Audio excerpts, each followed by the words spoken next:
विभिन्न मुद्दों को लेकर और सरकार भी कई मुद्दों को लेकर चिंतित है और समस्याओं का समाधान करने की भी इच्छा रखती है। सबसे पहले तो आपको हम ये बताएंगे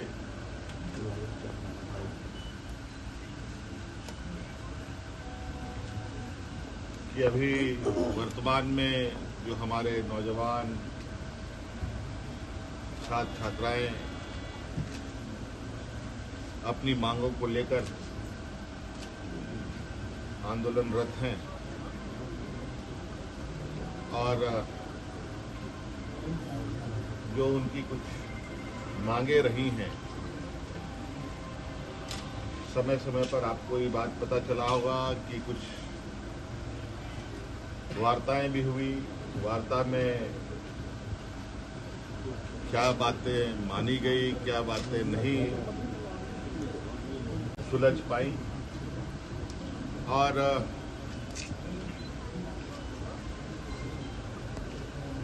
वो सभी चीजें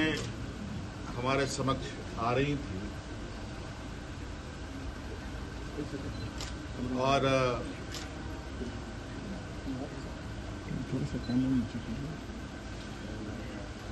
क्योंकि आपको पता है कि छात्र हितों को लेकर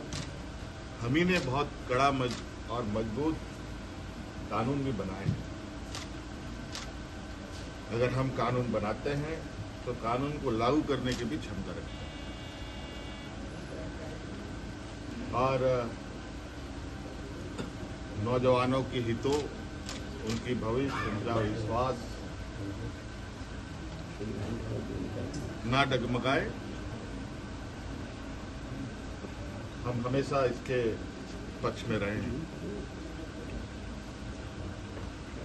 और जिस कड़े निर्णय के साथ हम आगे बढ़ते हैं और जिस आत्मविश्वास के साथ आगे बढ़ते हैं, वो विश्वास में कहीं ना कहीं नौजवान भी हैं।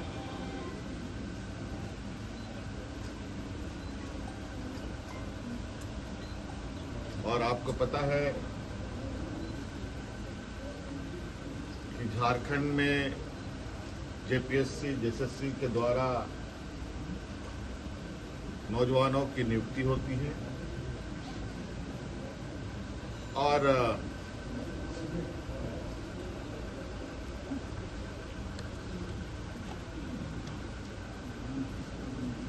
कई सारी नियुक्तियां राज अलग होने के बाद रुकी रही, फिर कुछ बढ़ी, फिर रुकी, कई सवालें भी आई, कई जांच एजेंसियां भी इसमें शामिल हुई और कई चीजों के परिणाम भी आप लोगों के समक्ष है। मैं बहुत लंबा इसमें नहीं जाते हुए वर्तमान परिस्थिति पर ही आप लोगों से बात बताना चाहूंगा कि विगत दिनों से हमारे जो नौजवान जयपाल सिंह स्टेडियम में अलग अलग खेमों में बैठ करके अपनी मांगों को लेकर के बैठे हैं, मैं उनको अलग अलग खेमा नहीं मानता। वो सभी नौजवान अपने भविष्य की चिंता को लेकर और इस विषय पर जैसे कि पहले हमारे मंत्री गणों की जो टीम थी उनके साथ बैठक में सुलझा लिया गया था, जैसे रिफॉर्म्स की बात थी, ये आप लोगों के माध्यम से ही उन छात्रों की बातें हमारे कानों तक में आई, हमारी कमेटी के द्वारा भी हमारे कानों तक में आई रिफॉर्म्स में निश्चित रूप से बिल्कुल पारदर्शिता के साथ आगे सरकार काम करेगी। रिफॉर्म्स में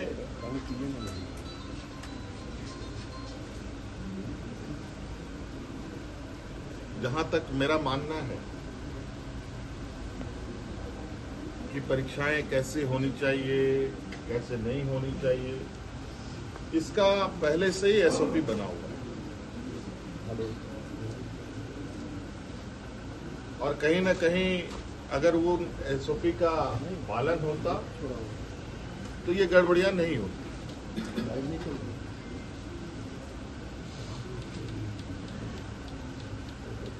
क्योंकि एसओपी में ही इतने कड़े प्रावधान हैं और इतने बेहतर तरीके से परीक्षा लेने का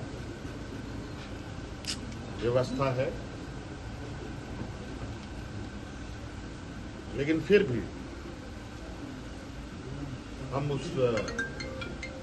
रिफॉर्म्स में कुछ और बेहतर करने की, चूंकि इतनी बातें आई हैं तो बहुत सारी बातें बात में आती भी हैं, अच्छे सुझाव भी आते हैं, तो उन रिफॉर्म्स में उन सबको भी जोड़ा जाएगा। और चूंकि हमने पोर्टल भी खोल रखा है, चाहे वो छात्र हो, शिक्षक हो, अभिभावक हो, उस विषय पर उस पोर्टल पर अपने सुझाव दे सकते हैं और विशेषज्ञों की टीम के साथ उनको साझा किया जाएगा और क्या बेहतर हो सकता है उसको किया जाएगा। रिफॉर्म्स के लिए हम लोगों ने हमारे आईएएस अधिकारी अमिताभ कौशल जी की अध्यक्षता में कमेटी बनाने का निर्णय लिया है, जो अलग अलग संस्थानों के साथ संपर्क करते, बुद्धिजीवी लोगों के साथ, अच्छे लोगों के साथ संपर्क कर इस रिफॉर्म को पूरा अंजाम तक पहुंचाएंगे।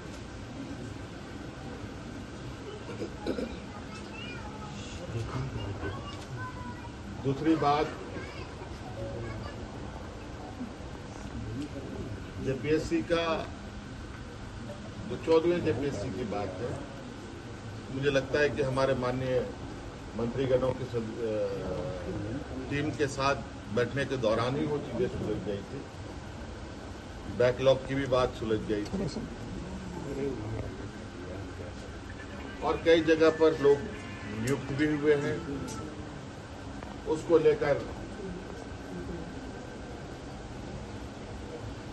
छात्रों के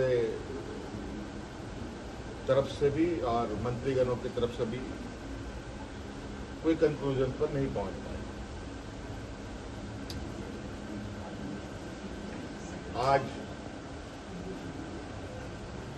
इस विषय को पटाक्षेप करने के लिए हम लोगों ने कैबिनेट की विशेष बैठक की।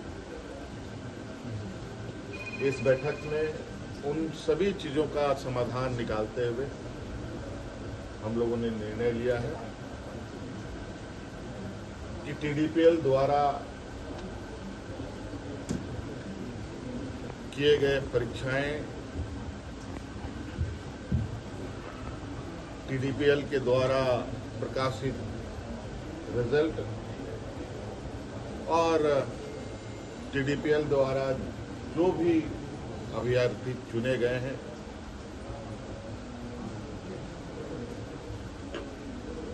या शामिल हुए या टीडीपीएल की जितनी भी गतिविधियां या यहाँ हुई हैं उन सभी को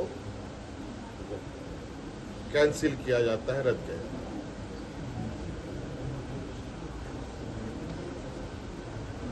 और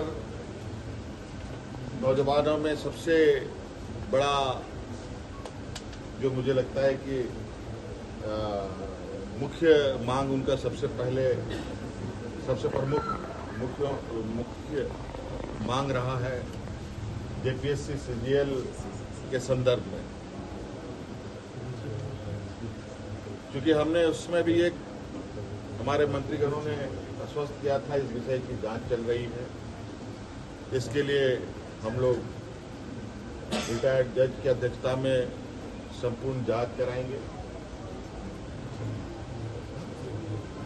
क्योंकि कभी कभी ऐसा लगता है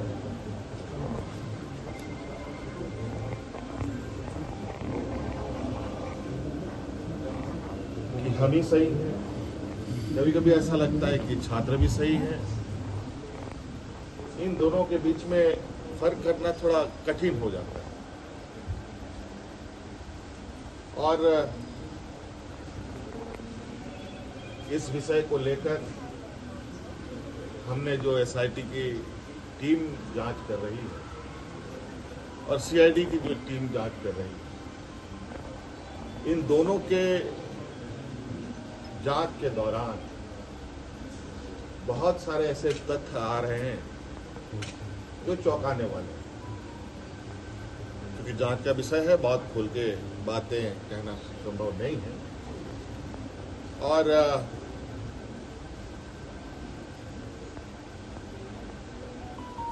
कुछ लोग जो सीडीएल में नियुक्त हुए हैं